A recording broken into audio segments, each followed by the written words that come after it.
የመንግዜውም ኃያል ሰው ውብና የማልደፈር ነኝ እያለ ስለራሱ ኃያል ቃል ሊናገር የነበረው ታላቁ የዓለም ቦክስ አትሌቲክስ ሻምፒዮና በእርግጥም የተናገረውን በተግባር የፈጸመ መሆኑ ለገሃዱ ዓለም ማሳየት ችሏል። ታዲያ የቦክስ አፍቃሪያንን ቀልብ ከመውሰድ ባለፈ ለብዙዎች መነጋገሪያ የሆነና ጥቁሮች እንደ ባሪያ በሚታዩበት ዘመን አንገታቸውን ቀና አድርገው በአደባባይ እንዲናገሩ ያስቻለ ከዓለም የቦክስ ውድድር ከተሰናበተ ከ30 ዓመታት በኋላ ሻምፒዮናነቱን በዓለም ልብ ውስጥ አትሞ ያለፈው አሁንም የቦክስ አፍቃሪያን የሚዘምሩለት ታላቅ ሻምፒዮና መሐመድ አሊ። ሰላም እንዴት ናችሁ ውድ የቻናላችን ተከታታዮች? በዛሬ ቪዲዮ ላመኑበት ነገር በጽናት ዋጋ መክፈል ሽልማቱ ዘላለማዊ ነው የሚለውን ሐሳብ በተግባር ያሳየን እንደ ቢራቢሮ ተንሳፈፍ እንደ ንብ ተናደፍ በሚሉ አባባሉ የምናቀውና ታላቁ የከባድ ሚዛን ቦክስ ውድድር ሻምፒዮና የሆነው መሐመድ አሊ በህይወት በነበረባቸው ወርቃማ ጊዜያት ውስጥ ያስመዘገባቸውና ለዓለም ያበረከታቸው አይረሴ ስጦታዎቹ እንዲሁም ብዙዎች አመለካከታቸውን እንዲቀይሩ ያደረጋቸውን ቢነገርለት መጽሐፍ የሚወጣው የዚህ ታላቅ ሰው የስኬት ታሪክ ከብዙ በጥቂቱ እናስቀኛቸዋለን። እስከ መጨረሻው አብራችሁን ቆዩ። መሐመድ አሊ ሁሌም አሸናፊ ነው ይላሉ በጊዜው ሻምፒዮና የነበሩና በዝረራ ያሸነፋቸው ተፎካካሪ ተጋጣሚዎቹ። በፊትም ሆነ ከሞተ በኋላም መሐመድ አሊን የመሰለ ጽኑና ጠንካራ የቦክስ ተወዳዳሪ ከሱ በፊትም አልነበረም፣ ወደፊት 100 ዓመታትም ላይገኝም ይችላል ሲሉም ያሞግሱታል የቦክስ ዓለም አፍቃሪያኑ። ታዲያ ይህን ሁሉ የተባለለት ይህ ታላቅ ሰው ቦክሰኛ ለመሆን ያነቃቃው አንድ ፖሊስ ነበር። ገና የ12 ዓመት ልጅ ሆኖ ሳለ ብስክሌቱን ሌባ ይወስድበትና ሊያመለክት ወደ ፖሊስ ጣቢያ ያቀናል። በቦታው እንደደረሰም ለመርማሪው በልጅነት ስሜት አይኑን ባያቀረረ የወሰደብኝን ሰው ባቀው በቡጢ ይለው ነበር ይለዋል። ፖሊሱም ፈገግ በማለት በቡጢ ሰውን ለመምታት ቀድመህ መለማመድ ሳይኖርብህ አይቀርም ብሎ ይመልስለታል። ይህም የፖሊሱ አባባል በመላ አካላቱ የተሰራጨበት ህፃኑ መሐመድ አሊ ለልምምድ ተነሳ። ወደ ህይወቱ ጣፍንታ እየተጓዘ እንደነበር ያላወቀው መሐመድ አሊ ሌቦቹን ለመበቀል ሲል ብቻ የጀመረው የቦክስ አትሌቲክስ ውድድር በ18 ዓመቱ የሮምን ኦሎምፒክ በቀላል ሚዛን 4 ውድድሮችን አሸንፎ የወርቅ ሜዳሊያ አግኝቶ ስሙን ተከለ። ከውድድሮቹም በኋላ ከማተርነት ወደ ፕሮፌሽናል ቦክሰኛነት ተሸጋግሮ የከባድ ሚዛን ቦክስ ተወዳዳሪ መሆን ቻለ።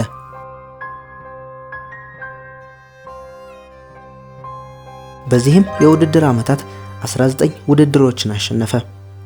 ከነሱ ውስጥም 15ቱን ያሸነፈው በዝረራ ነበር።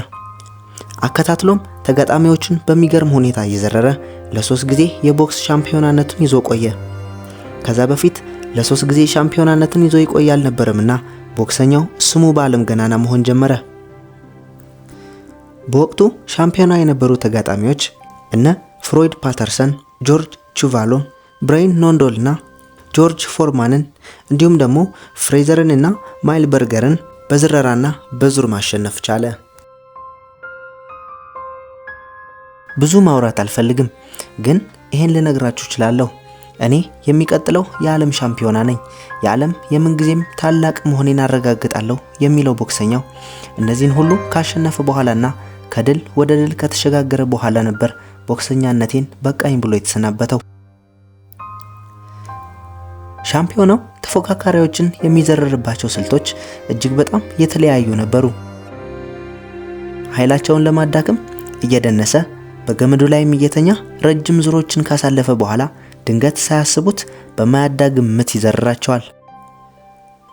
የቦክስ ምቱን ያህል ከውድድሩ በፊት ራሱን የሚያሞግስበትን መግለጫ የሚሰጠውና በተቀናቃኞች ልቦና ውስጥ ሽብር የሚነዛው ቦክሰኛው እኔ የመንግዜም ታላቅ ነኝ የሚለው አገላለጹ መለያው እስከ መሆን ደርሶ የደጋፊዎች ማሞገሻዎችና መጥሪያዎች ሆነላቸው ነበር።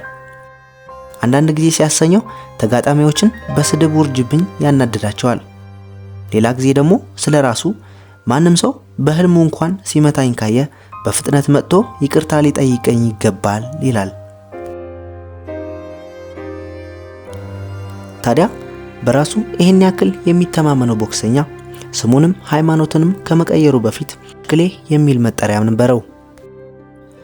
ሃይማኖቱን ወደ እስልምና ስሙንም ወደ መሐመድ አሊ ካስቀየረም በኋላ የቀየረበት ምክንያት ሲጠይቁትም እንዲህም ብሎ ነበር።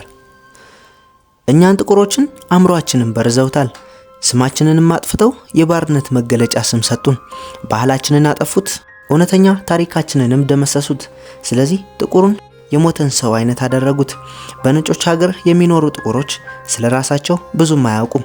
ታሪካቸውን የማያውቁና ቋንቋቸውን የማይናገሩ አእምሮአቸው የላሸሸ እንዲሆን አደረጉት።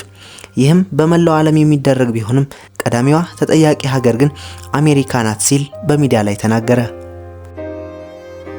መሐመድ አሊ ያወራውን የሚፈጽም የሀገር ኩራትና የዓለም ተከባሪ ነበር የሚሉት እጅግ ብዙ ናቸው። ያመነበትን ለመፈጸም ማንኛውንም ዋጋ ለመክፈል የማያመነታ መሆኑንም አሳይቷል። በዘርና በሃይማኖት መድሎ የሚቃወመው ታላቁ ሻምፒዮና የይሁዲ የክርስቲያንና የእስልምና ሃይማኖት እምነት መሪዎች ስለሱ ታላቅነት መመስከራቸው ታላቁ ሻምፒዮና የሁሉም ልጅ እንደነበር ያሳያል። ታዲያ ፓርኪንሰን በተባለ የአእምሮ መቆጣጠሪያ ነርቭ በሚያጠቃ ደዌ ተጠቅቶ በቆየባቸው 3 አስርት ዓመታት እጁን አልሰጠም። የእርሱ ህመም በሌሎች ላይ ሲደርስ ከጥቂት ዓመታት በላይ አያቆያቸውም ይላሉ የሕክምና ባለሙያዎች። ታዲያ ደዌው ሻምፒዮናውን ከቀን ወደ ቀን አንደበቱን እጁንና እግሩን እየያዘ እንቅስቃሴውን ሁሉ ተቆጣጠረው። ነገር ግን እሱ አልተሸነፈም።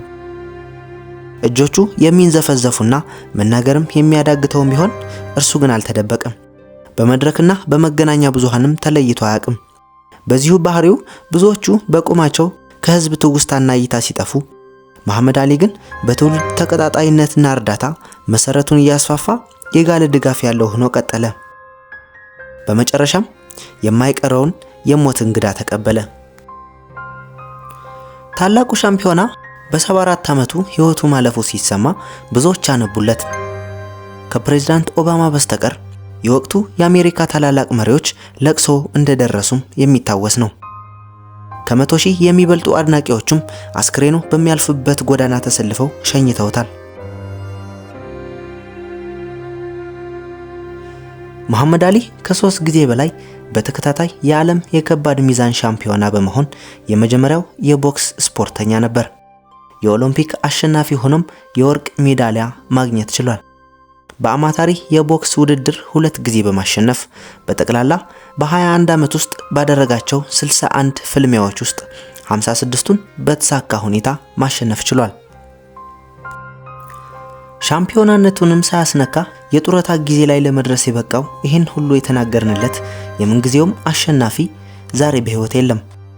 ምንም ያህል ታላቅ ቢሆኑ መሞት ግድ ነውና ይህን ታላቅ ቦክሰኛ ደጋፊዎቹና አክባሪዎቹ ህዝብ በክብር ሸኙት። በድልና በክብር የደመቀው ታሪኩ ግን ሳይቋረጥ በዓለም የቦክስ አፍቃሪያኖች ልብ ውስጥ ለዘላለም ይቀጥላል። እንደ ቢራቢሮ ተንሳፈፍ፣ እንደ ንብ ተናደፍ። የዓለማችን የምንጊዜም የቦክስ አትሌቲክስ ሻምፒዮና መሐመድ አሊ።